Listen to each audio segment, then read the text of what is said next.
Bismillahirrahmanirrahim. Assalamualaikum warahmatullahi wabarakatuh. Alhamdulillahirabbil alamin. Asyhadu an la ilaha illallahul malikul haqqul mubin wa asyhadu anna Muhammadar Rasulullahi shadiqul wa'dil amin. Allahumma salli wa sallim wa barik ala sayyidina Muhammadin wa ala alihi wa sahbihi wa sallim ajma'in. Subhanaka la ilma lana illa ma 'allamtana innaka antal alimul hakim. Wa qala rabbi shrah li sadri wa yassir li amri wahlul 'uqdatam min lisani yafqahu qawli. Shadaqallahul azim.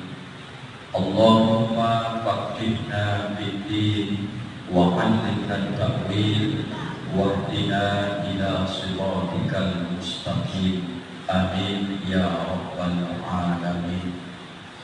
Yang terhormat, yang mulia bapak-bapak, ibu-ibu, orang-orang tua kami, semua keluargaku, wabil khusus yang hadir pada kesempatan yang penuh limpahan barokah di Luhur dan di tempat yang mulia ini.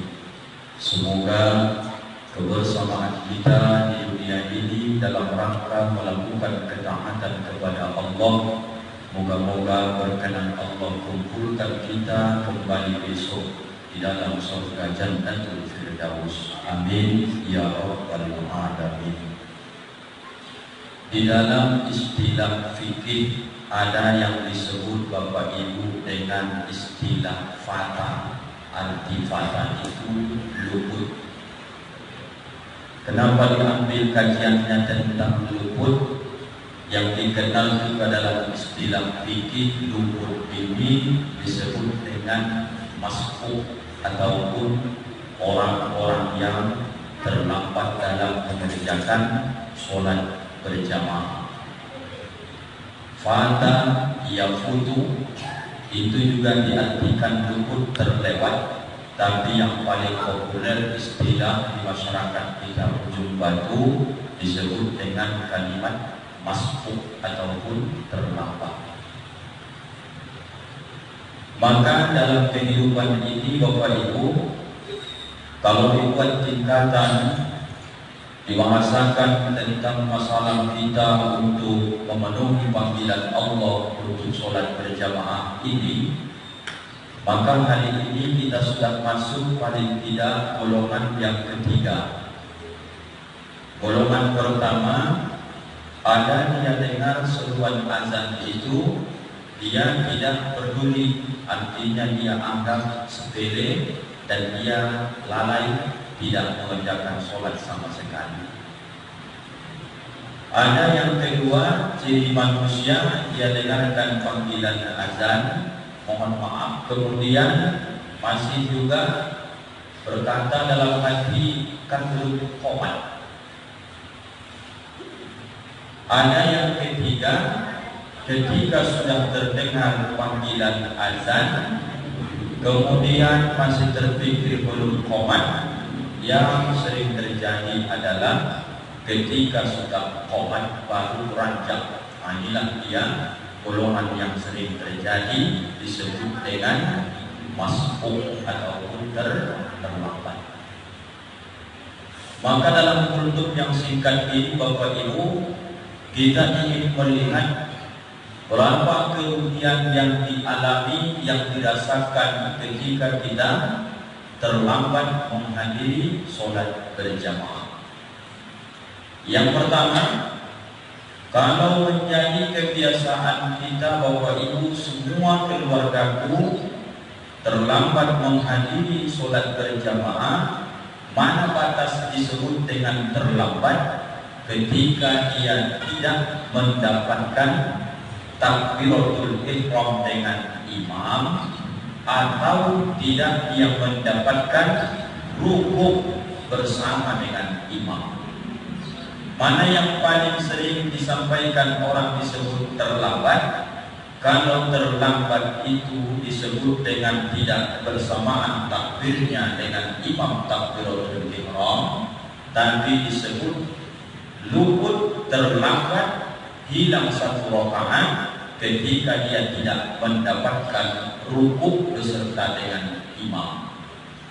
Jadi Bapak Ibu, asal ada orang yang terlambat datang sholat berjamaah, kemudian dia masuk ke masjid, kemudian dia mendapati imam dan jamaah ini sudah bangkit dari rukuk, maka rakaat itu sudah tinggal, akan nanti diganti ditambah setelah perintah salam. Batasnya ketika rukuk. Asal sudah sami Allahu liman hamidah, berarti ini sudah menjadi hutang. Nanti ketika salam tambah berapa yang sudah tertinggal. Kerugian pertama, orang yang sering terlambat menghadiri sholat berjamaah itu kesannya Bapak Ibu terburu-buru. Tidak ada dia mengamalkan hadis Nabi tentang apabila kamu mendengarkan panggilan tentang iqamah, langsung iqamah disebutkan dalam hadis itu, maka datangilah dia dengan wawaqarin, dengan santai, jangan terburu-buru. Maka seandainya Bapak Ibu pernah terjadi dalam kehidupan kita, ada masanya pekerjaan itu memang sibuk sehingga hati berkata nantilah. Begitu sudah habis iqamah, kita baru starter roda, baru berangkat ke Masjid Darussalam. Begitu Bapak Ibu parkir di parkiran masjid kita, mau ambil air wudhu, jangan Bapak Ibu semacam orang yang dikejar anjing ataupun ketakutan berlari-lari. Jangan. Kata Nabi, wawaqarin, tenang saja. Tapi kan sudah terlambat Pak Ustaz. Ingatlah, ketika sudah nanti terjadi terlambat kemudian berburu, jangan pula terburu-buru dari kamar mandi masuk ke masjid mengejar imam tadi. Tak usah. Langkah kakimu seperti biasa. Maka kalau berapa yang tertinggal, maka disitulah nanti kau tambah. Ilmunya, orang yang sering terlambat menghadiri sholat berjamaah, biasanya tanpa kita sadari Bapak Ibu, dicabut Allah ketenangan, kehusukan dalam ibadah kita, terutama sholat berjamaah. Maka kadang-kadang Bapak Ibu mohon maaf, ketika kita anggota wudhu setelah dibasuh, kemudian tangan dengan baju tadi belum juga selesai dilipat, kemudian imam tadinya termasuk sholat zuhur, dia bacaannya tidak sama, tak kedengaran. Maka kita menduga-duga, jangan-jangan rukuk lagi. Kita belum siap, maka kemudian langsung tegak. Begitu imam rukuk, kita pun paksakan itu rukuk. Di situ kerugian pertama, hilanglah kehusukan dalam ibadah sholat kita. Kalau dibaca dalam Al-Quran surah Al-Baqarah, semua kita hafal ayatnya. Alladzina yazunnuna annahum mulaqu rabbihim wa annahum ilaihi raji'un. Kalau diterjemahkan bahasa kitanya supaya gampang dipahami Bapak Ibu, bagaimana supaya kita mendapatkan kehusukan dalam sholat? Caranya versi ayat ini, jadikanlah sholat zuhur ini menjadi sholat terakhir kita, yang terakhir kita lakukan dalam kehidupan ini. Maka muncullah itu kehusukan. Ya Allah, aku akan persembahkan sholat zuhur karena nanti asar belum tentu aku masih hidup. Nanti masuk asar, aku persembahkan asar ni ya Allah, sholat ini sholat terbaik sepanjang aku hidup, karena belum tentu nanti maghrib aku masih hidup. Ini resepnya kata Allah, menghadirkan kehusukan. Maka orang yang terlambat Bapak Ibu ini takkan mendapatkan diperoleh. Apa sebab? Karena tadi sudah langkah kaki terburu-buru, nafas belum bisa teratur, kemudian air wudhu masih basah mengalir ke sekujur tubuh menetes, membuat kadang-kadang hilanglah kehusukan dalam menyembah Allah, bentuk ritual ibadah sholatnya tadi. Inilah kerugian nomor satu. Jadi bagaimana supaya muncul kehusukan ini? Maka Bapak Ibu, tak ada obat, berulang kali disampaikan, tak ada obat kita seperti berdagang berjualan dalam hidup dan juga memenuhi panggilan ibadah sholat. Ada orang berjualan, kemudian ada pembeli, tipe pembeli pertama ini tak pernah dia menawar. Berapa ditanya, berapa gula sekilo, sekian, langsung keluarkan duit, terjadi transaksi. Yang menjual senang hatinya. Ada di atas gula di Bapak Ibu, luar biasa. Sudah dikasih tahu harga sekilo 5.000 umpamanya, tapi ditawarnya 10.000. Ditawarnya ke atas. Siapa orang ini Bapak Ibu? Orang yang bertransaksi jual beli dengan Allah. Ada sebagian azan dulu, baru berangkat dari tempat kerjaan kita masing-masing. Ada sebagian hamba Allah Bapak Ibu, as-salatu wassalamu alaik. 5 menit lagi sebelum azan dikumandangkan, 5 menit lagi sebelum Allah panggil dia Bapak Ibu sudah standby di Masjid Darussalam. Ini orang menawar ke atas namanya Bapak Ibu. Sedangkan kita berjualan, bertransaksi jual beli dengan manusia, ketika kita jual barang dia tak tawar senang hati, apalagi orang yang kita jual ditawarnya ke atas lebih senang hati, apalagi dengan Allah. Beda Allah menyayangi hamba ini ketika dipanggil baru datang, dan hamba yang belum dipanggil dia sudah terlebih datang duluan. Kalau kita berkaca hari ini, kita tanya hati kita, masuk golongan yang mana kita hari ini? Alhamdulillah, nomor 2-nya pun jadi dan Bapak Ibu. Dipanggil dulu, baru datang, itu pun syukur alhamdulillah. Yang paling parah, sudah dipanggil dulu, tak datang-datang, hanya jadi masalah besok. Lalu kalau dengan panggilan azan pun dia tak datang, ada lagi panggilan Allah yang tak bisa ditolak Pak Ustaz.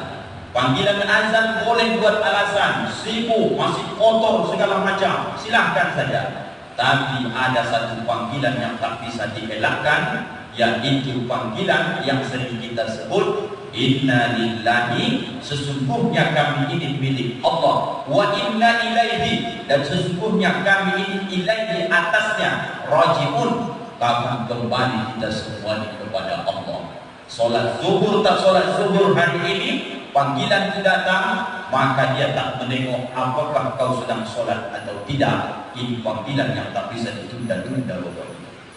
Maka aturlah sedemikian rupa pertemuan ini, pertemuan terbaik dengan Allah, karena yang punya rezeki adalah Allah.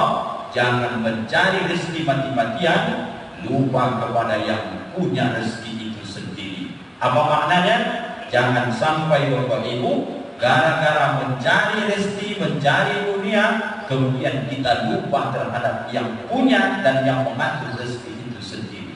Caranya, aturlah sebaik mungkin pertemuan ini, sedang kita bercakap-cakap, sedang kita ini curhat dengan Allah Subhanahu wa Ta'ala. Dengan cara apa? Salah satu ritual ibadah sholat ini, Bapak Ibu yang dimuliakan Allah. Bapak Ibu, mari sama-sama kita berupaya supaya kita gunakan waktu yang sangat singkat ini. Tidak tahu esok lusa, mungkin tahun depan, mungkin nanti asar, ada di antara kita yang dipanggil oleh Allah. Ilmu kita hari ini, belajarlah untuk sebelum Allah panggil panggilan sesungguhnya kematian, maka penuhilah panggilan azan sebelum terjadi hal yang tak diinginkan terhadap diri kita. Bapak Ibu, untuk ini namanya kuliah 7 menit.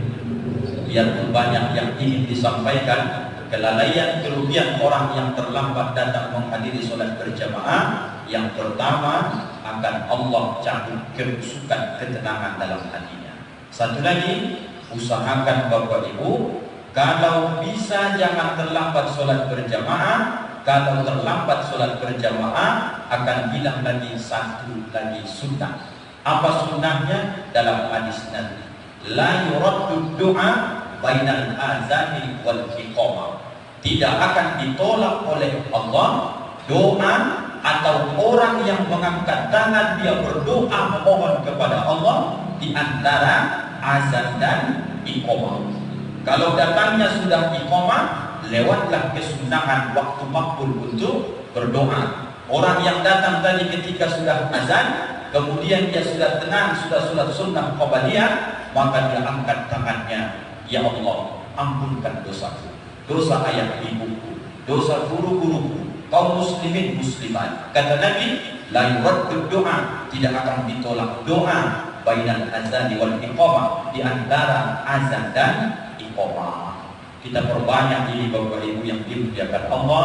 Mudah-mudahan biarpun dua yang kita sampaikan hari ini menjadi barometer, alat ukur siapa kita, diri kita di hari ini, apakah sudah mendapatkan amal yang bisa membuat kita tenang melakukan ibadah dan mendapatkan salah satu doa termakbul dalam keseharian kita sholat 5 waktu.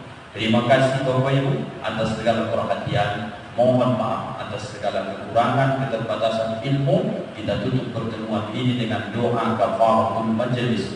Subhanakallahumma wa bihamdika asyhadu an la ilaha illa anta astaghfiruka wa atubu ilaik. Assalamualaikum warahmatullahi wabarakatuh.